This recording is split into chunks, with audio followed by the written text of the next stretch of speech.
আমাদের প্রদেশ কংগ্রেস সভাপতি অধীর রঞ্জন চৌধুরী ওই গ্রামে যে প্রশাসনকে হুমকি দিয়েছিলেন যে 144 ধারা জারি তুলে নিতে হবে 2 থেকে 4 দিনের মধ্যে, তা না হলে 7 দিনের মাথায় এখানে সমস্ত এলাকার মানুষকে নিয়ে পুলিশের উপর গণপ্রতিরোধ, এলাকার মানুষকে নিয়ে ঘেরে নেওয়া হবে পুলিশকে।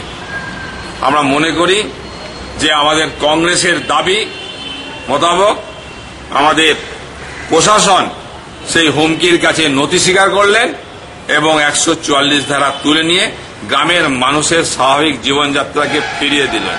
কিন্তু মাথায় রাখতে হবে শুধু 144 ধারা জারি তুলে নিলেই হবে না, গ্রামের মানুষের নিরাপত্তা দিতে হবে। আবার যেন তৃণমূলের গুন্ডারা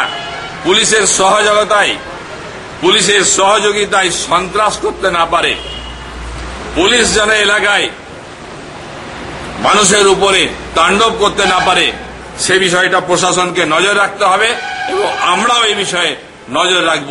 তা নাহলে এলাকায় যে আমরা গণপ্রতিরোধ ব্যবস্থা গড়ে তুলব। গ্রামে কি যাচ্ছেন আপনারা? আমি এই মুহূর্তেই খবরটা শোনার সঙ্গে সঙ্গেই এলাকার মানুষের সঙ্গে কথা বলার জন্য আমি রওনা দিলাম।